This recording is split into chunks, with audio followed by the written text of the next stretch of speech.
آخر میں یہ بتائیں بریف میں کہ اس کا انت کیا ہے؟ ایک طرف ابھی ایک سادھوی صاحبہ کا بیان آیا کہ دنیا جو ہے زمین کے نیچے پیٹرول اور ڈیزل اور کیمیکل اور معدنیات اور لوہے اور تانبے کھوج رہی ہے، اور وڈمبنا یہ ہے کہ ہم بھارت کے لوگ جو ہے مٹی زمین کے نیچے جو ہے مندر اور مسجد کھودنے میں لگے ہوئے ہیں۔ انہوں نے یہاں تک کہا کہ پردھان منتری جاتے ہیں ودیشوں میں تو جو ہے جس طرح سے عرب شیخوں سے گلے ملتے ہیں اور ان کے ساتھ آدان پردان ہوتا ہے، اور یہاں پر مسلمانوں کے نام پہ بھڑکایا جاتا ہے، پولیٹیکل فائدے لیے جاتے ہیں۔ ہمارے یہاں ایک مزاج ہے کہ ہم ہر چیز پر سیدھے جو ہے بالکل ایک دم اوپر پہنچتے ہیں، کہ ہر چیز پر بیان جو ہے وہ پرائم منسٹر ہی دے۔ یہ پرائم منسٹر کا پریروگیٹو ہے کہ وہ یہ ڈیسائیڈ کرے کہ انہیں کس پرٹیکولر ایشو پہ، کس ایشو پہ کیا بولنا ہے، بولنا بھی ہے یا نہیں بولنا ہے۔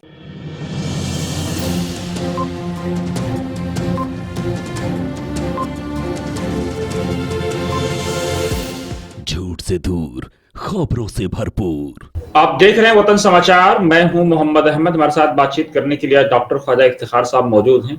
خواجہ صاحب، وطن سماچار میں آپ کا استقبال ہے، سواگت ہے۔ بہت شکریہ محمد احمد صاحب۔ خواجہ صاحب، جس طرح سے خواجہ نظام الدین اجمیر سے لے کر اور اس سے پہلے سنبھل اور اس کے بعد اب پتہ نہیں کہاں کہاں جس طرح سے بھارت کھودو اور کھودو بھارت ابھیان چل رہا ہے، آپ تو سماج پہ گہری گرفت رکھتے ہیں، آر ایس ایس اور سنگھ کے نیتاؤں سے بھی آپ کے براہ راست رشتے ہیں، کیا کارن آپ کو لگ رہا ہے؟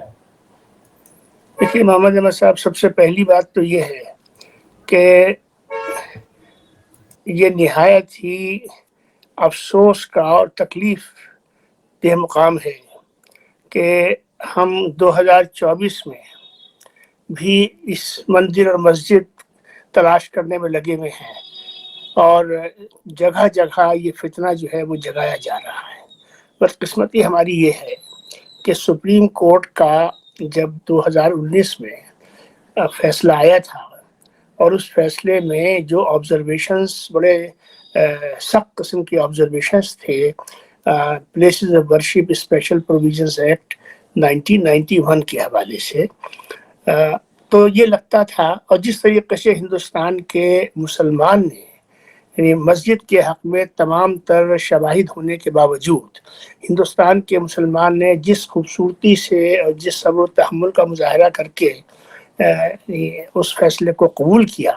اور اس پر کوئی ٹیکہ ٹپڑی بنیادی طور پہ ہمارے ہاں نہیں ہوئی۔ یہ ایک اتنا بڑا گڈ ول جیسچر تھا مسلم کمیونٹی کی طرف سے ہمارے ہندو بھائیوں بہنوں کے لیے کہ اس کا ان کی نفسیات پہ، ان کی سائیکالوجی پہ، ان کی سوچنے کے طریقے پر اس کا ایک بڑا پازیٹیو اور کریٹیو امپیکٹ آنا چاہیے تھا،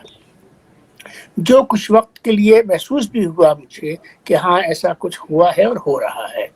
لیکن 2022 میں جب یہ گیان واپی کا معاملہ چل رہا تھا تو سپریم کورٹ کے جو فارمر چیف جسٹس چندرچوڑ صاحب تھے، جسٹس چندرچوڑ، انہوں نے ایک ایسا شوشہ جو ہے وہ 1991 کے ایکٹ کے حوالے سے جو ہے وہ چھیڑ بھی دیا اور چھوڑ بھی دیا، جس کی وجہ سے وہ فتنے جو بظاہر جن پر قدغن لگ گئی تھی، جن کی گنجائش تقریباً ختم کے قد نزدیک پہنچ گئی تھی، ان کے لیے پینڈورا باکس کھول دیا۔ ایک بات تو یہ ہے۔ اچھا، اب سنبھل میں ہوا، بھائی مجھے کوئی یہ بتائے کہ یہ سنبھل کی مسجد آج کی تو ہے، یہ تو 15 سے کچھ کی بنی ہوئی مسجد ہے۔ تو یہ جو تنازعات اٹھ رہے ہیں، ہندوستان کو آزاد ہوئے بھی 76 سال ہو گئے، تو یہ جو تنازعات یہ اچانک سے جو یہ پرکٹ ہو رہے ہیں، تو یہ تنازع کوئی آج جن کے بارے میں کہا جا رہا ہے کہ یہ مندر جو ہے، یہ مسجد جو ہے، یہ فنا دیوی یا فنا دیوتا سے منسوب ہے، تو بھائی مجھے کوئی یہ بتائے کہ وہ تو ہزاروں برس پرانے دیوی دیوتا ہیں، یہ مسجدیں سینکڑوں برس سے زمین پہ موجود ہیں۔ اس ملک کو یہ طے کرنا پڑے گا کہ ہم نے آگے جانا ہے یا ہم نے پیچھے جانا ہے۔ اور ایک بات اور بھی کہہ دوں احمد صاحب آپ سے کہ تاریخ جو ہے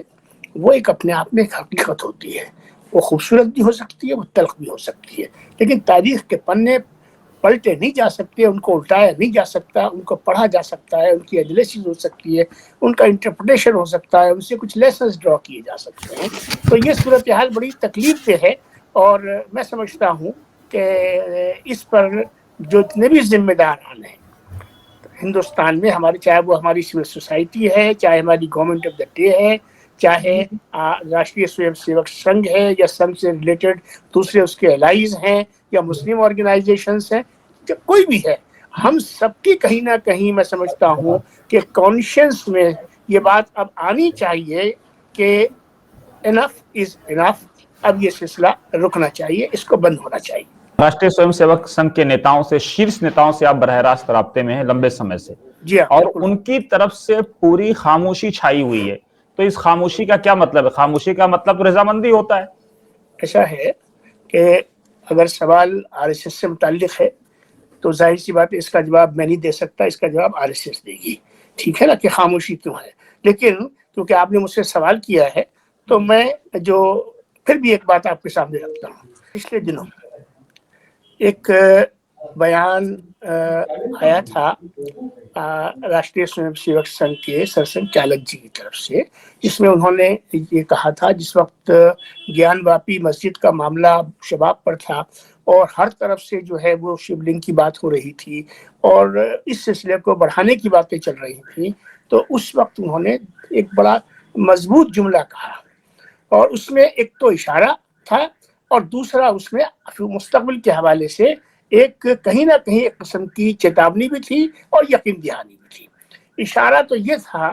جو انہوں نے کہا کہ ہمارے آستھا کے کچھ استھان ہیں، یہ جملہ ہے ان کا، جس سے میں سمجھتا ہوں کہ ان کا اشارہ غالباً جو ہے کاشی اور متھرا کی طرف جاتا ہے۔ دوسری بات جو انہوں نے کہی وہ یہ کہی کہ ہر مسجد کے نیچے شیو لنگ کو ڈھونڈنا، جھگڑا کیوں بڑھانا، یہ دو باتیں انہوں نے کہی تھی۔ جہاں تک پہلے حصے کا تعلق ہے، یہ ان کی اپنی ایک سوچ ہے، ان کی اپنی ایک رائے ہے، ان کا اپنا ایک اشارہ ہے، اس کا جواب، اس پہ سوال سب ان سے متعلق ہے، اس پر میرا کوئی تعلق نہ سوال کے حوالے سے نہ جواب کے حوالے سے۔ لیکن جو دوسری بات ہے وہ بہت اہم ہے، اور آپ کو یاد ہوگا محمد احمد صاحب کہ جب یہ سنبھل کا حادثہ ہوا تو اس سے اگلے دن انڈیا ٹی وی پر رجت شرما نے ایک 25 منٹ کا پروگرام بنایا تھا جس کی بنیاد ہی سرسنگھ چالک جی کا وہ اسٹیٹمنٹ تھا۔ اور ہمیں اس بات کو ذہن میں رکھنا چاہیے کہ جو اس سطح کے جو لوگ ہوتے ہیں، ایک حوالے سے ایک موقف کو ایک بار کہا جاتا ہے، بار بار اس کو ریفرنس کے طور پہ جہاں ضرورت ہوتی ہے اس کو دہرایا جاتا ہے، یہ توقع درست نہیں ہے کہ ایک بات کو بار بار کہا جائے۔ ہاں، اگر درمیانی سطح کی جو قیادت ہوتی ہے وہ باتوں کو دہراتی رہتی ہے، کہتی رہتی ہے، تو اگر ان کا بیان۔ لیکن آج انڈین ایکسپریس میں ایک سٹوری ہے خواجہ صاحب، جس میں ایکسپریس میں یہ کہا گیا ہے کہ سنگھ جو ہے اس پورے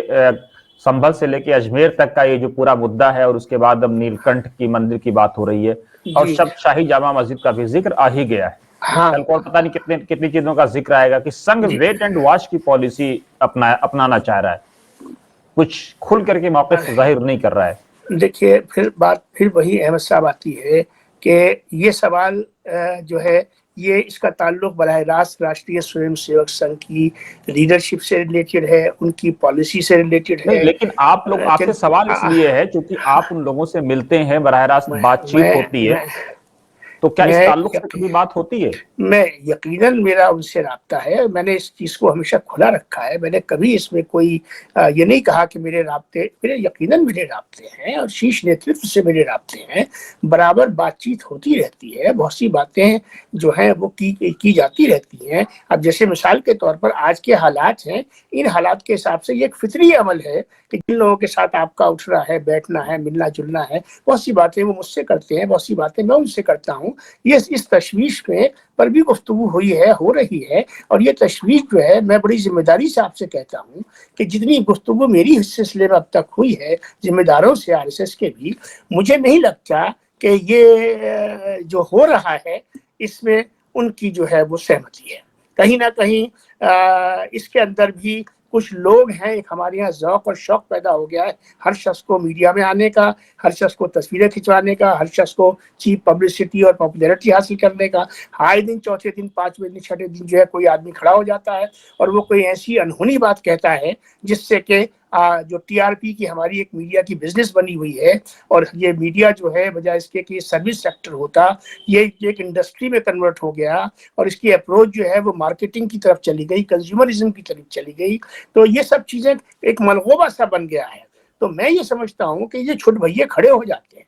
ان پہ قطعاً لگنا چاہیے، اور مجھے یقین ہے کہ یہ جو سلسلہ جو چل رہا ہے، یہ آپ دیکھیں گے کہ کسی نے کہیں نہ کہیں کسی وقت جا کے اس پہ یقینی طور پہ قدغن لگے گی۔ نہ یہ گورنمنٹ آف دا ڈے کو سوٹ کرتا ہے، نہ یہ ہماری فورن پالیسی کو سوٹ کرتا ہے، نہ یہ ہمارے ڈومیسٹک کمپلشنز کو سوٹ کرتا ہے، اور نہ یہ اس دیش کی راجنیتی اور اس کے فیوچر کو سوٹ کرتا ہے۔ آپ مجھے بتائیے آج کے ان حالات میں کیا ہندوستان جو ہے وہ اس کی یہ تصویر بنے گی؟ ہمارے اپنے ملک میں ہمیں طاقت کہاں سے ملے گی؟ اس ملک کو طاقت کہاں سے ملے گی؟ ہمارے گورنمنٹ کو طاقت کہاں سے ملے گی؟ ہمارے میڈیا کو طاقت کہاں سے ملے گی؟ یہ طاقت جب ہی ملے گی جب ہمارے اپنے گھر کا ماحول بھی اچھا ہو۔ تو یہ جو لوگ ہیں، مجھے تو یہ لوگ وہ لگتے ہیں، یہ یقیناً نہ تو یہ دیش کے ہت میں کام کر رہے ہیں، یہ دیش کا اتنا انہت کر رہے ہیں، اتنا اس کی امیج کو، اس کی ریپوٹیشن کو، اس کے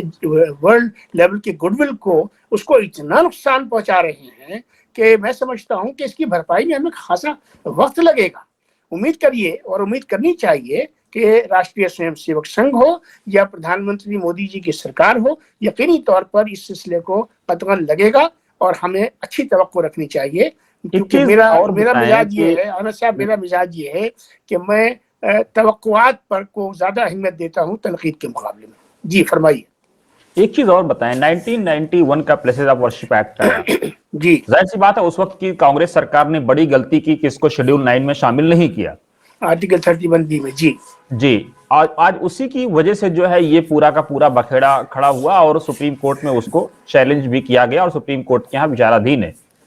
آپ کو لگتا ہے کہ سپریم کورٹ کو بھی اس پر ایک اسپشٹ مت دینا چاہیے؟ سپریم کورٹ نے چونکہ بابری مسجد والے ججمنٹ میں بہت صاف چیزیں کر دی تھیں۔ سپریم کورٹ نے تو میں سمجھتا ہوں کہ 2019 کے ججمنٹ میں بہت فرم اور بڑی ٹرانسپیرنٹ پوزیشن لی، لیکن جیسے میں نے آپ سے کہا کہ اسی سپریم کورٹ کے ایک فارمر چیف جسٹس نے ایک ایسا لیکیونا چھوڑ دیا جس کی وجہ سے آج یہ سارے قصے پیدا ہو رہے ہیں۔ یہ بھی ایک سچائی ہے کہ جو جہاں تک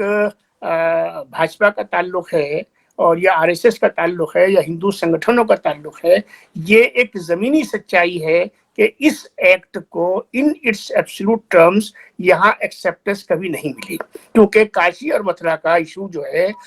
چاہے بھلے کوئی کہتا رہا ہو کہ یہ ہمارے ایجنڈے پہ ہے، ہمارے ایجنڈے پہ نہیں ہے، لیکن سچائی یہ ہے کہ یہ کہیں نہ کہیں یہ ایشو زمین پہ کل بھی تھا، آج بھی ہے، اور آگے بھی مجھے یہ دکھائی دیتا ہے۔ آپ نے بات کی 1991 کے ایکٹ کی، تو محمد احمد صاحب آپ کو یہ معلوم ہوگا کہ یہ وہ دور ہے جب میں نرسمہ راؤ جی کے ساتھ بے پناہ میرا قرب تھا۔ میں آپ کے چینل کے مادھیم سے اب یہ بتانا چاہتا ہوں کہ اس ایکٹ کے بننے میں اور اس ایکٹ کے فیصلے میں اور اس ایکٹ کے انیشیٹو میں جہاں اور کئی لوگوں کا ہاتھ کا اور حصہ ہے، اس میں میرا بھی ایک اچھا خاصا حصہ ہے، ایک بات۔ دوسری بات یہ ہے کہ اس وقت جب یہ ایکٹ بنا تھا تو اس وقت یہ ذہن میں بات رکھی گئی تھی اور اس پہ بات ہوئی تھی باقاعدہ کہ اس کو آرٹیکل 31B 9 شیڈیول میں ڈال دیا جائے تاکہ اس کو پھر ایک فائنل امیونٹی مل جائے۔ اور ناظرین کو سمجھانے کے لیے کہنا ضروری ہوگا کہ امیونٹی کا مطلب یہ ہوتا ہے کہ اب اس ایکٹ میں یا اس قانون میں صرف ترمیم سے بدلاؤ ہو سکتا ہے، ادروائز اس میں کوئی بدلاؤ نہیں کیا جا سکتا، وہ حتمی بن جاتا ہے۔ بس قسمتی یہ رہی کہ اس وقت کیوں نہیں کیا گیا، اس میں ایک مصلحت شامل تھی جس کو میں آپ سے شیئر کیے لیتا ہوں۔ مصلحت یہ تھی کہ کیونکہ نیگوشیشنز چلنے تھے اور بابری مسجد کے مسئلے کو حل ہونا تھا، اور اس میں ایک کہیں نہ کہیں ایک انٹرنل ڈاکٹرائن یہ تھی کہ نیگوشیشنز میں جا کے جب یہ ایشو فائنلی سیٹل آؤٹ ہوگا اور اس پر جو ہے دونوں پارٹیز جو ہیں وہ کہیں نہ کہیں جا کر کسی سیٹلمنٹ پہ پہنچ جائیں گی، تو اس کا ایک پارٹ جو ہے یہ بھی تھا کہ گورنمنٹ ٹیکٹیکلی ایگری تھی اس چیز کے لیے کہ ہم ایک فائنل جب ہم ایگریمنٹ پہ پہنچیں گے تو اس آرٹیکل کو ہم امیونٹی پرووائڈ کریں گے آرٹیکل 31B میں اور 9 شیڈول کے اندر ہم اس کو لیں گے۔ انفارچونیٹلی وہ سچویشن نہیں آئی، 92 ہو گیا، اور 92 کے اندر مسجد کے ساتھ جو مسجد کی جو شہادت ہوئی وہ آپ کے سامنے ہے، تو یہ لیکونا اس وقت رہ گیا۔ آخر میں یہ بتائیں بریف میں کہ اس کا انت کیا ہے؟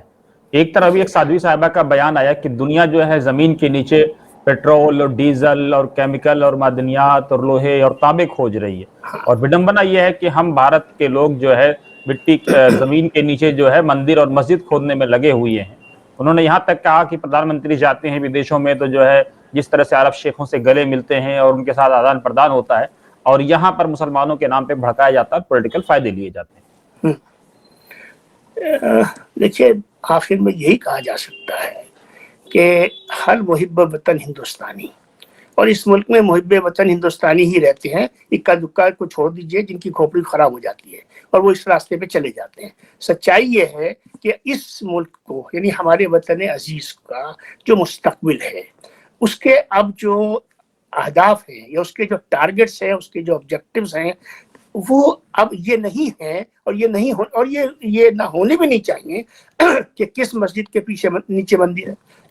ہمارا ٹارگٹ یہ ہے کہ ہم کو یونائٹڈ نیشن سیکورٹی کونسل کا پرماننٹ ممبر بننا ہے with veto power۔ We are the largest populated country in the world۔ ہم 5ویں دنیا کی سب سے بڑی اکانومی ہے، ہم دنیا کی آج سب سے بڑی مارکیٹ ہے۔ ہمیں ہمارے سامنے کیا یہ اب ہماری صلاحیتیں جو ہیں، ہماری انرجی اس کام پہ لگے گی، یا ہماری انرجی کو اس کنٹری کے ڈیولپمنٹ کی طرف، اس کی پروگریس کی طرف، اور اس کا جو ایک نیچرل، اس کا جو ایک ابھار ہونا چاہیے، اور اس کی جو ایک نیچرل، اس کا جو گڈ ول ہونا چاہیے، اور جو اس کا مقام ہونا چاہیے، کہ ہم اس پہ کام کریں گے۔ میں آپ کے چینل سے گزارش کرتا ہوں، حکومت وقت سے بھی، حکومت کے قائد کے حیثیت سے نریندر مودی جی سے بھی، اور راشٹریہ سویم سیوک سنگھ کے سنچالک جی سے بھی، کہ اس امید کے ساتھ کہ یقیناً یہ ذمہ دار لوگ اپنی ذمہ داری کو سمجھتے ہیں اور بہت سنجیدگی سے اس مسئلے پر اور اس کے پھیلنے سے جو معاشرے کے اندر فرقہ وارانہ بدامنی پیدا ہونے کا امکان پیدا ہو گیا ہے، سنبھل اس کا زندہ ثبوت بھی ہے، یقیناً اس پر کوئی سنجیدہ گفتگو بھی ہو رہی ہوگی، اور اس حوالے سے توقع کرنی چاہیے۔ تو آپ کو کیا لگتا ہے کہ پردھان منتری کو کھل کر کے آ کر کے اس معاملے پہ پکش رکھنا چاہیے کہ اب بس اب بہت ہو چکا، لیٹس اب ہمیں $5 ٹریلین کی اکانومی بننا ہے؟ جب وہ یہ کہہ سکتے ہیں کہ میرے دلت بھائیوں کو مت مارو، تو یہ بھی تو کہہ سکتے ہیں کہ بس اب بہت ہوا۔ میں سمجھتا ہوں کہ ایک تو یہ ہے کہ ہمارے یہاں ایک مزاج ہے کہ ہم ہر چیز پر سیدھے جو ہے بالکل ایک دم اوپر پہنچتے ہیں، کہ ہر چیز پر بیان جو ہے وہ پرائم منسٹر ہی دے۔ یہ پرائم منسٹر کا پریروگیٹو ہے کہ وہ یہ ڈیسائیڈ کرے کہ انہیں کس پرٹیکولر ایشو پہ کیا بولنا ہے، بولنا بھی ہے یا نہیں بولنا ہے۔ مثال کے طور پہ آپ دیکھیں، کئی ایسے ایشوز آپ کو ملیں گے، میں اسپیسیفکس پہ نہیں جانا چاہتا، جن پر لوگ اپیکشا کرتے ہیں ان کا اسٹیٹمنٹ آنا چاہیے، لیکن ان کی اپنی کوئی اسٹریٹجی ہوتی ہے، ان کا اپنا کوئی ذہن ہوتا ہے، وہ ہر چیز پہ اسٹیٹمنٹ نہیں دیتے۔ میں نے جیسا کہا پہلے، اسی پہ میں کلوز کروں گا، امید رکھیے، توقع رکھیے، اور کہ یقینی طور پہ حکومت کی طرف سے، ان کے ذریعے سے یا کسی ان کے ذمہ دار کی طرف سے یقینی طور پر اس سلسلے میں ایسا قدم اٹھے گا جس سے اس چیز پہ قدغن لگے اور ملک کے ماحول کے اندر فرقہ واریت جو ہے وہ آگے نہ بڑھے۔ بہت شکریہ خالد صاحب سے بات کرنے کے لیے۔ اچھی بات، السلام علیکم۔